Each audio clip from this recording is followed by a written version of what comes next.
He could never come better. He shall come in. I love a ballad, but even too well if it be doleful matter merrily set down, or a pleasant thing indeed and sung lamentably. He hath songs for man or woman of all sizes. No milliner can so fit his customers with gloves.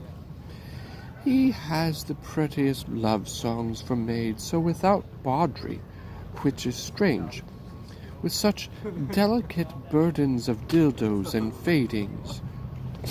Jump her and thump her, and where some stretch-mouthed rascal would, as it were, mean mischief, and break a foul gap into the matter,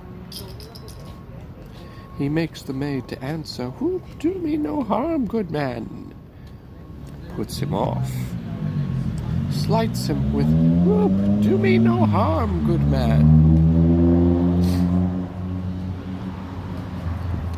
This is a brave fellow. Believe me, thou talkest of an admirable, conceited fellow. Has he any unbraided wares? He hath ribbons of all the colors i' the rainbow, points more than all the lawyers in Bohemia can learnedly handle, though they come to him by the gross, inkles, caddises, cambrics, lawns. Why? He sings them over as they were gods or goddesses. You would think a smock were a she-angel. He so chanced to the sleeve hand and the work about the square on it. Prithee, bring him in, and let him approach singing. Forewarn him that he use no scurrilous words in his tunes. You have of these peddlers that have more in them than you'd think, sister. Aye, good brother, or go about to think. Lawn as white as driven snow, cypress black as air was crow, gloves as sweet as damask roses, masks for faces and for noses, bugle, bracelet, necklace, amber, perfume for a lady's chamber, golden quaffs and stomachers for my lads to give their dears, pints and poking sticks of steel, what maids lack from head to heel. Come buy of me, come buy, buy lads, or else your lasses cry. Come buy. If I were not in love with Mopsa, thou shouldst take no money of me. But being enthralled as I am, it will also be the bondage of certain ribbons and gloves. I was promised them against the feast, but they come not too late now. He hath promised you more than that, or there be liars. He hath paid you all he promised you. Maybe he has paid you more, which will shame you to give him again. Is there no manners left among maids? Will they wear their placards where they should bear their faces? Is there not milking time when you are going to bed, or kiln hole to whistle of these secrets? But you must be tittle-tattling before all our guests. 'Tis well they are whispering, clamour your tongues, and not a word more.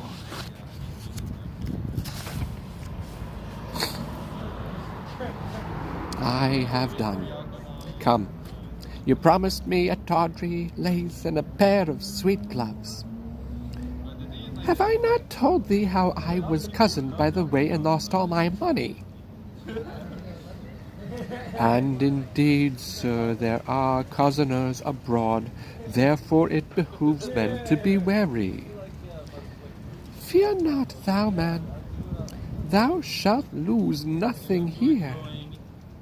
I hope so, sir, for I have about me many parcels of charge. What hast here, ballads? Pray now, buy some. I love a ballad in print a life, for then we are sure they are true. Here's one to a very doleful tune. How a usurer's wife was brought to bed of 20 money bags at a burden, and how she longed to eat adders' heads and toads, carbonadoed. Is it true, think you? Very true, and but a month old. Bless me for marrying a usurer. Here's the midwife's name to it. One, Mistress Tearporter, and 5 or 6 honest wives that were present. Why should I carry lies abroad? Pray you now buy it. Come on, lay it by, and let's first see more ballads. We'll buy the other things anon. Here's another ballad of a fish that appeared upon the coast on Wednesday, the 40th of April, 40,000 fathom above water, and sung this ballad against the hard hearts of maids. It was thought she was a woman, and was turned into a cold fish, for she would not exchange flesh with one that loved her. The ballad is very pitiful, and as true. Is it true, too? Thank you.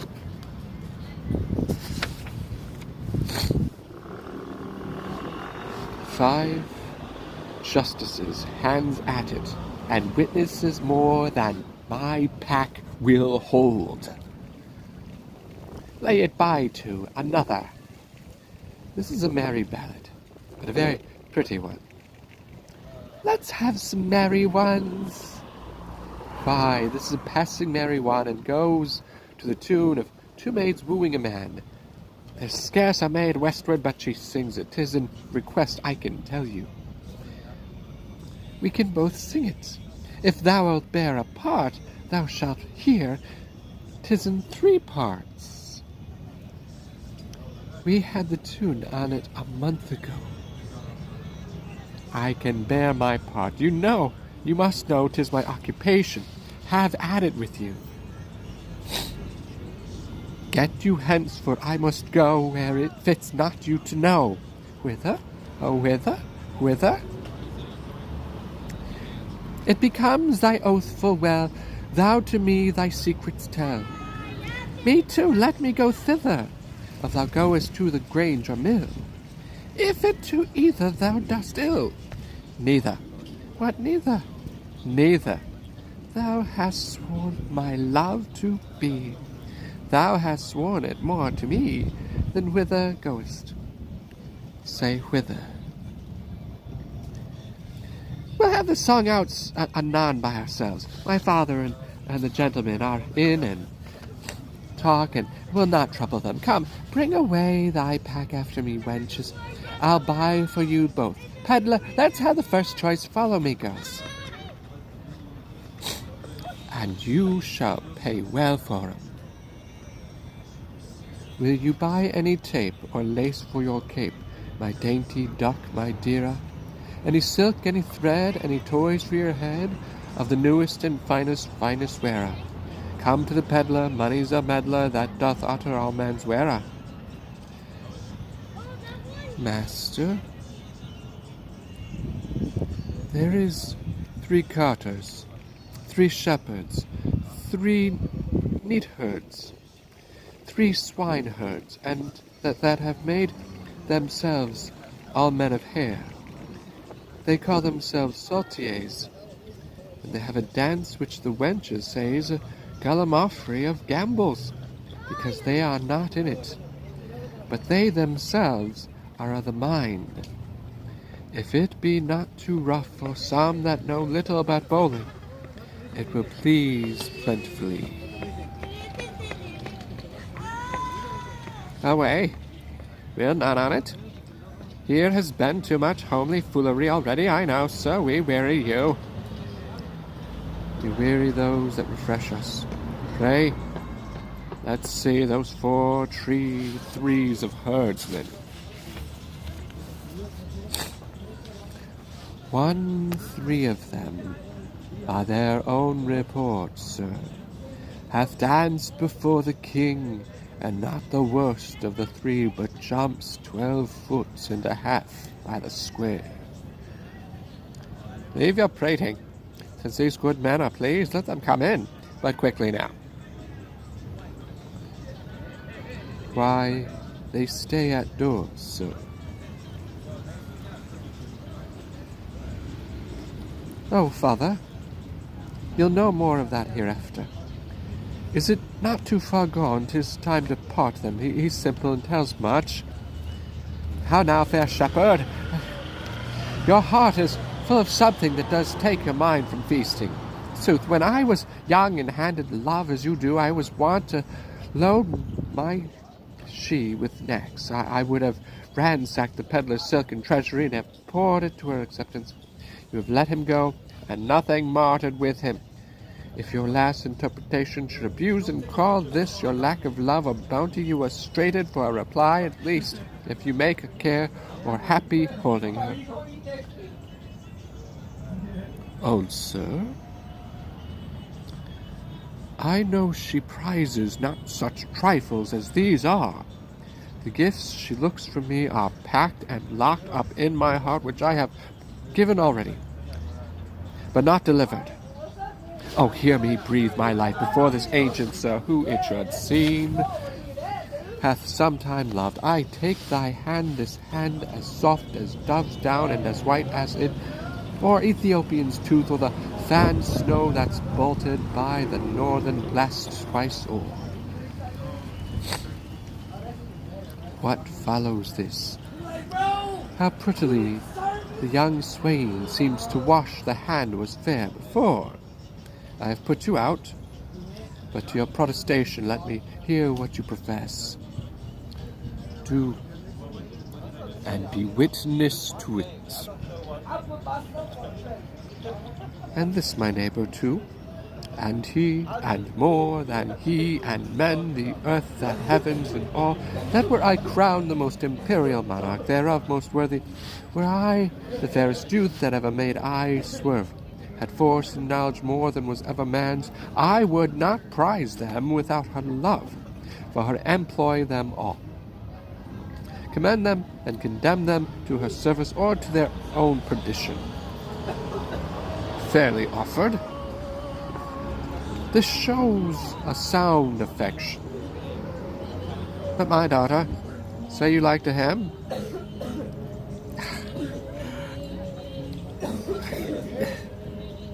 I cannot speak so well, nothing so well, no, nor mean better. By the pattern of mine own thoughts, I cut out the purity of his. Take hands, a bargain, and friends unknown, you shall bear witness to it. Give my daughter to him, and we'll make her portion equal his.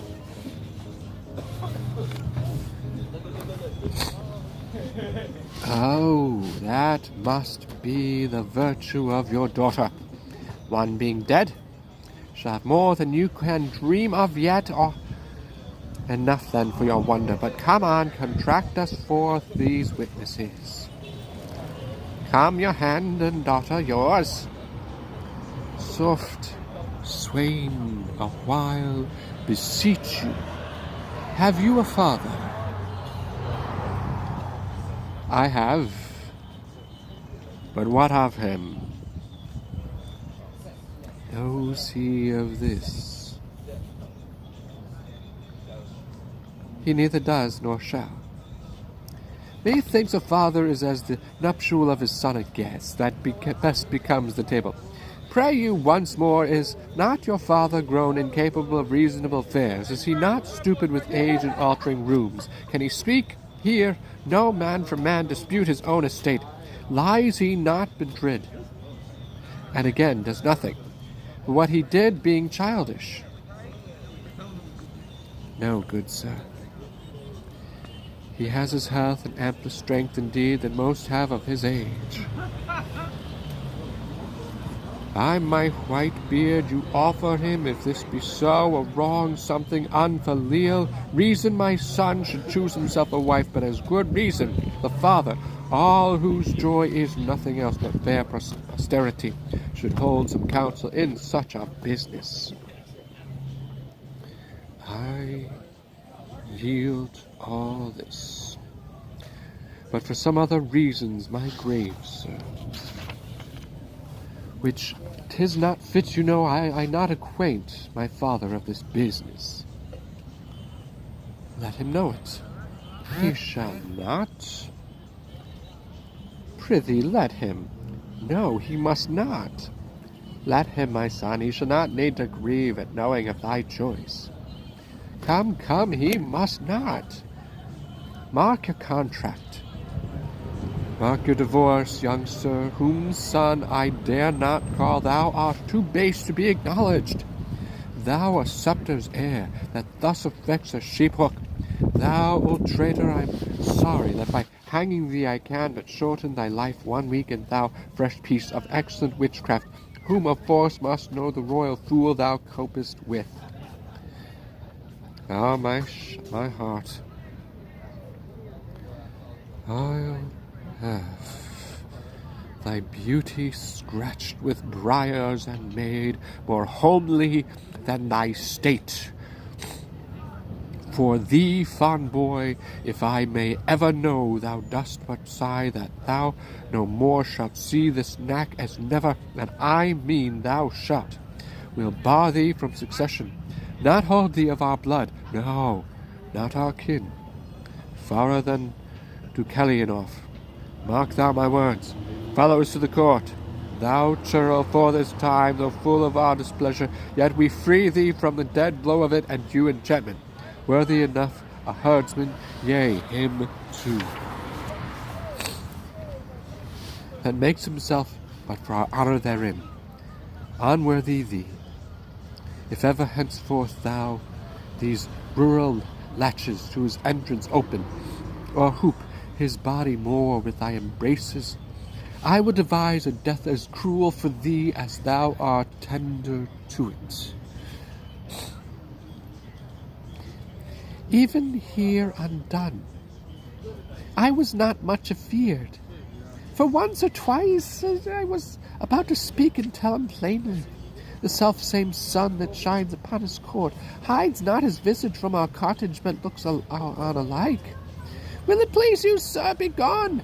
I told you what would come of this. Beseech you, of your own state take care. This dream of mine being now awake, I'll queen it no inch farther, but milk my ewes and weep. Why, how now, father? Speak ere thou diest. I cannot speak, nor think, nor dare to know that which I know. Oh, sir, you have undone a man of 83 that thought to fill his grave in quiet. Yea, did I upon the bed my father died, to close by his honest bones. But now some hangman must put on my shroud and lay me where no priest shovels in dust. Oh, cursed wretch, that knewest this was the prince, and wouldst adventure to mingle faith with him. Undone, undone! If I might die within this hour, I've lived to die when I desire.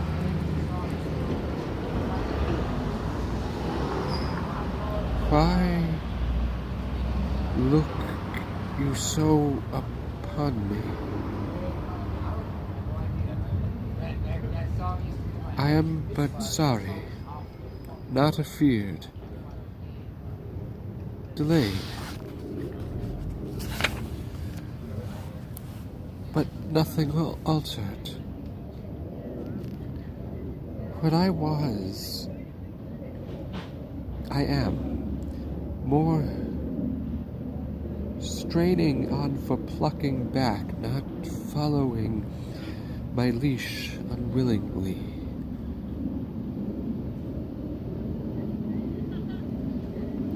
Gracious, my lord, you know your father's temper. At this time he will allow no speech, which I do guess you do not propose to him, and as hardly will he endure your sight as yet, I fear. Then till the fury of his highness settle, come not before him. I not purpose it, I think, Camillo. Even he, my lord. How often have I told you 'twould be thus? How often said my dignity would last, but till 'twere known? It cannot fail, but by the violation of my faith. And then let nature crush the sides of the earth together, and mar the seeds within. Lift up thy looks from my succession, wipe me, father, I am heir to my affection. Be advised, I am, and by my fancy, if my reason will thereto be obedient, I have reason. If not, my senses, better pleased with madness, to bid it welcome. This is desperate, sir. So call it. But it does fulfill my vow. I needs must think it honesty. Camillo, not for Bohemia, nor the pomp that may be thereat gleaned,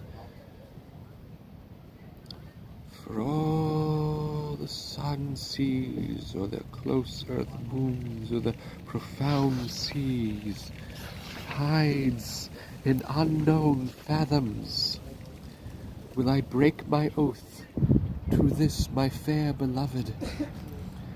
Therefore I pray you, as you have ever been my father's honored friend, when he shall miss me, as in faith I mean not to see him any more, cast your good counsels upon his passion.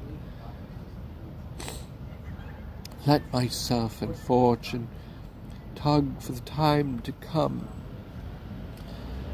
This you may know, and so deliver. I am put to sea with her, who here I cannot hold on shore, and most opportune to our need I have a vessel rides fast by, but not prepared for this design. What course I mean to hold shall nothing benefit your knowledge, nor concern me the reporting. Oh, my lord, I would your spirit were easier for advice, or stronger for your need. Hark, Perdita, I'll hear you by and by. He's irremovable, resolved for flight. Now were I happy if he's going, I could frame to serve my turn. Save him from danger, do him love and honor, purchase the sight again of dear Cecilia and that unhappy king, my master, whom I so much thirst to see. Now, good Camillo, I am so fraught with curious business that I leave out ceremony. Sir, I think you have heard of my poor services and the love that I have borne your father. Very nobly. Okay, next time it will be in the day. Have you deserved? It is my father's music, to speak your deeds, not little of his care, to have them recompensed as thought on. Well, my lord, if you may please to think I love the king, and through him, what's nearest to him, which is your gracious self, embrace but my direction, if your more ponderous and settled project may suffer alteration. On mine honour, I'll point you where you shall have such receiving as shall become your highness, where you may enjoy your mistress, from the whom I see there's no disjunction to be made but by, as heavens forfend your ruin. Marry her, and with my best endeavours in your absence, your discontenting father strive to qualify and bring him up to liking. How, Camillo, may this, almost a miracle, be done, that I may call thee something more than man, and after that trust thee? Have you thought on a place whereto you'll go? Not any yet. But as the unthought-on accident is guilty to what we wildly do, so we profess ourselves to be the slaves of chance and flies of every wind that blows. Then list to me. This follows. If you will not change your purpose, but undergo this flight, make for Sicilia, and there present yourself, and your fair princess, for so I see she must be for Leontes. She shall be habited as it becomes a partner of your bed. Methinks I see Leontes opening his free arms and weeping his welcomes forth, asks thee the son forgiveness, as 'twere the father's person, kisses the hands of your fresh princess, or an oar divides him twixt his unkindness and his kindness. The one he chides to hell, and bids the other grow faster than thought or of time. Worthy Camillo, what colour for my visitation shall I hold up before him? Sent by the king your father, to greet him and to give him comfort, sir, the manner of your bearing towards him, with what you, as from your father, shall deliver things known betwixt us three. I'll write you down that which shall point you forth at every sitting. What you must say that he shall not perceive, but that you have your father's bosom there, and speak as his very heart. I am bound to you. There is some sap in this. A course more promising than a wild dedication of yourselves to unpathed waters, undreamed shores, most certain. To miseries enough, no hope to help you, but as you shake off one to take another, nothing so certain as your anchors, who do their best office if they can but stay you where you'll be loath to be. Besides, you know prosperity's the very bond of love, whose fresh complexion and whose heart together affliction alters. One of these is true. I think affliction may subdue the cheek, but not take in the mind. Yea, say you so. There shall not at your father's house these 7 years be born another such. My good Camillo, she's as forward of her breeding as she is in the rear of birth. I cannot say 'tis pity. She lacks instructions, for she seems a mistress to most that teach. Your pardon, sir. For this I'll blush you thanks. My prettiest Perdita, but oh, the thorns we stand upon, Camillo, preserver of my father, now of me. The medicine of our house, how shall we do? We are not furnished like Bohemia's son, nor shall appear in Sicilia. My lord, fear none of this. I think you know my fortunes do all lie there.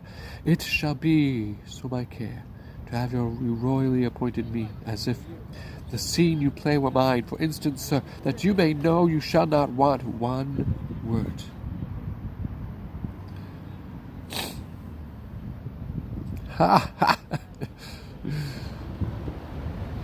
What a fool honesty is, and trust his sworn brother, a very simple gentleman.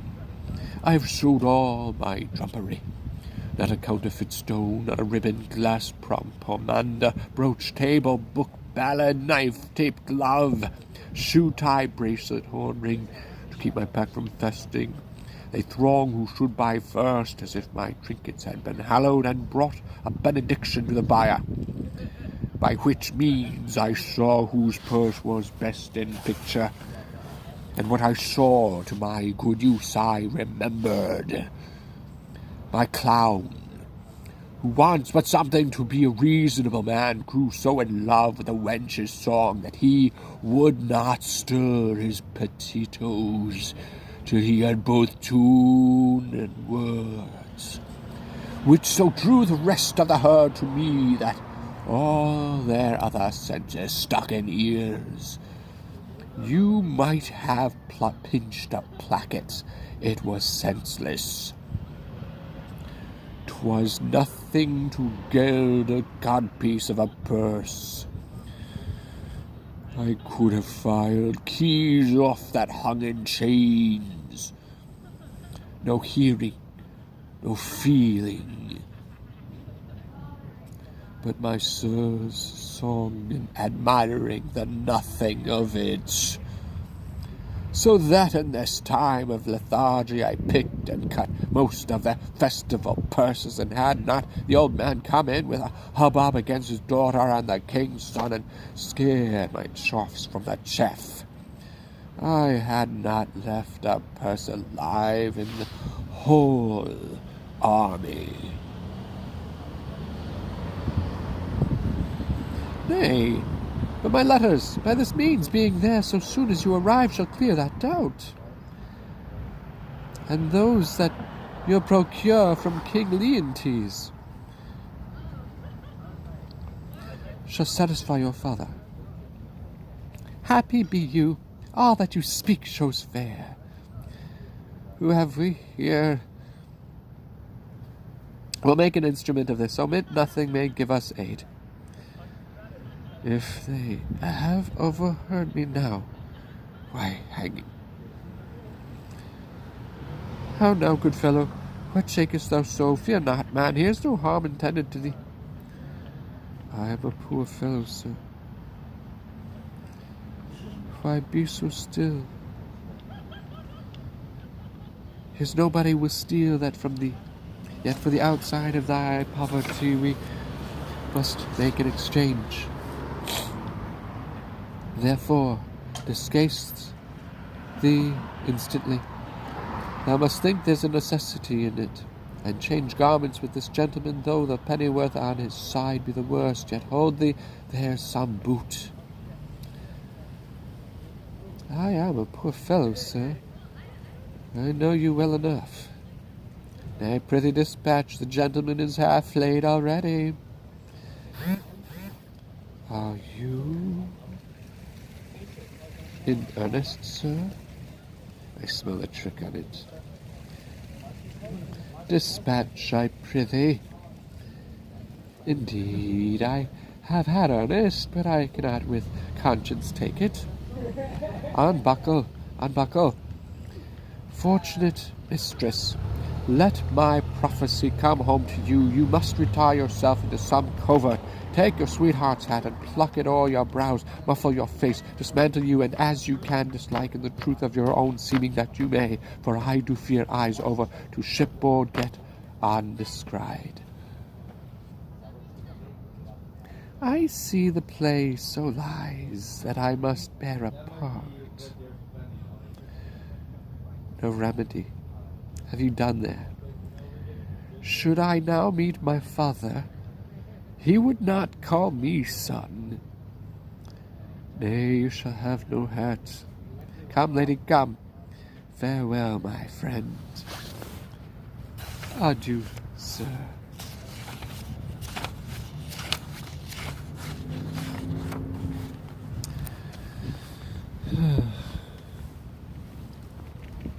Oh, Dita, what have we twain forgot?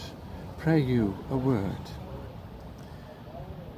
What I do next shall be to tell the king of this escape, and whither they are bound, wherein my hope is I shall so prevail to force him after, in whose company I shall review Cecilia, for whose sight I have a woman's longing. Fortune speed us. Thus we set on, Camillo, to the seaside. The swifter speed the better. I understand the business, I hear it. To have an open ear, a quick eye, and a nimble hand is necessary for a cut purse. A good nose is requisite also to smell out work for the other senses. I see this is the time that the unjust man doth thrive. What an exchange had this been without boot? What a boot is here with this exchange? Sure, the gods do this here connive at us, and we may do anything extempore. The prince himself is about a piece of iniquity, stealing away from his father with his clog at his heels. If I thought it were a piece of honesty to acquaint the king withal, I would not do it. I hold it the more knavery to conceal it, and therein am I constant to my profession. Aside, here's a more matter for a hot brain. Every lane's end, every shop, church, session hanging yields a careful man work. See what a man you are now. There is no other way but to tell the king she's a changeling and none of your flesh and blood. Nay, but hear me. Go to then. She being none of your flesh and blood has not offended the king, and so your flesh and blood is not to be punished by him. Show those things you found about her, those secret things, all but what she has with her. This being done, let the law go whistle, I warrant you. I will tell the king all, every word, yea, and his son's pranks too, who, I may say, is no honest man, neither to his father nor to me, to go about to make me the king's brother-in-law. Indeed, brother-in-law was the farthest off you could have been to him, and then your blood had been the dearer, but I know how much? An ounce. Very wisely, puppies. Well, let us to the king. There is that in this fardel will make him scratch his beard. I know not what impediment this complaint may be to the flight of my master. Pray heartily he be at palace. Though I am not naturally honest, I am so sometimes by chance. Let me pocket up my peddler's excrement. How now, rustics, whither are you bound? To the palace, and it like your worship. Your affairs there. What with whom? The condition of that fardel, the place of your dwelling, your names, your ages, of what having, breeding, and anything that is fitting to be known, discover. We are but plain fellows, sir. A lie. You are rough and hairy. Let me have no lying. It becomes none but tradesmen, and they often give us soldiers the lie, but we pay them for it with stamped coin, not stabbing steel. Therefore, they do not give us the lie. Your worship had like to have given us one, if you had not taken yourself with the matter. Are you a courtier? And it like you, sir? Whether it like me or no, I am a courtier. Seest thou not there of the court in these enfoldings? Have not my gait in it the measure of the court? Receives not thy nose court odor from me? Reflect I not on thy baseness court contempt? Thinkest thou, for that I insinuate and toes from thy business, I'm therefore no courtier? I am courtier capapi, and one that will either push or pluck on or pluck back thy business there. Whereupon I command thee to open thy affair. My business, sir, is to the king. What advocate hast thou to him? I know not, and it like you. Advocate's the court word for a pheasant. Say you have none. None, sir, I have no pheasant, cock nor hen. How blessed are we that are not simple men, yet nature might have made thee be as these are. Therefore I would not disdain. This cannot be but a great courtier. His garments are rich, but he wears them not handsomely. He seems to be the more noble in being fantastical, a great man. I'll warrant, I know by the picking on his teeth. The fardel there. What's in the fardel? Wherefore that box? Sir, there lies such secrets in this fardel and box which none must know but the king, and which he shall know within this hour if I may come to speech of him. Age, thou hast lost thy labour. Why, sir? The king is not at the palace. He is gone aboard a new ship to purge melancholy and air himself, for if thou beest capable of things serious, thou must know the king is full of grief. So 'tis said, sir, about a son what should have married a shepherd's daughter. If that shepherd be not in handfast, let him fly. The curses he shall have, the tortures he shall feel, will break the back of man, the heart of monster. Think you so, sir? Not he alone shall suffer what wit can make heavy and vengeance bitter, but those that are germane to him, though removed 50 times, shall all come under the hangman, which, though it be great pity, yet it is necessary, an old sheep-whistling rogue, a ram tender, to offer to have his daughter come into grace. Some say he shall be stoned, but that death is too soft for him, say I. Draw our throne into a sheepcote. All deaths are too few, the sharpest too easy. Has the old man e'er a son, sir? Do you hear, and it like you, sir?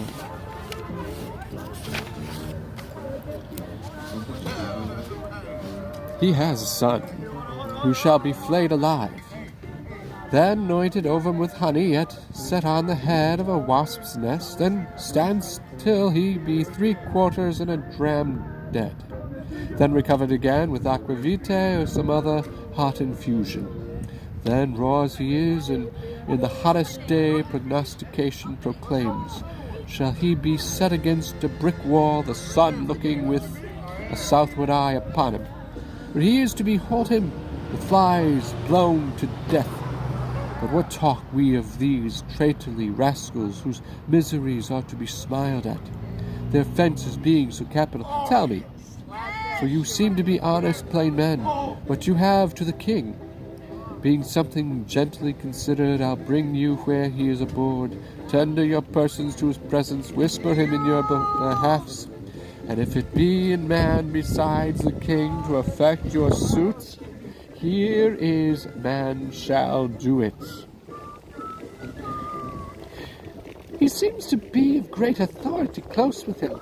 Give him gold, and though authority be a stubborn bear, yet he is oft led by the nose with gold. Show the inside of your purse to the outside of his hand, and no more ado, remember, stoned and flayed alive. And it please you, sir, if you want to take the business for us, here is that gold I have. I'll make it as much more, and leave this young man in pawn till I bring it you. After I have done what I promised. Aye, sir. Well, give me the moiety. Are you a party in this business? In some sort, sir, but though my case be a pitiful one, I hope I shall not be flayed out of it. Oh, that's the case of the shepherd's son. Hang him. And be made an example. Comfort. What comfort? We must to the king, and show our strange sights. He must know 'tis none of your daughter nor and my sister. We are gone else. Sir, I will give you as much as this old man does when the business is performed, and remain, as he says, your pawn till it be brought you. I will trust you. Walk before toward the seaside. Go on the right hand. I will but look upon the hedge and follow you. We are blessed in this man, as I may say, even blessed. Let's before, as he bids us, he was provided to do us good. If I had a mind to be honest, I see fortune would not suffer me. She drops booties in my mouth. I'm courted now with a double occasion, gold, and I means to do the prince my master good, which who knows how that may turn back to my advancement. I will bring these two moles, these blind ones, aboard him, if he think it fit to shore them again, and that the complaint they have to the king concerns him nothing. Let him call me rogue for being so far officious, for I am proof against that title, and what shame else brings to it. To him will I present them. There may be matter in it.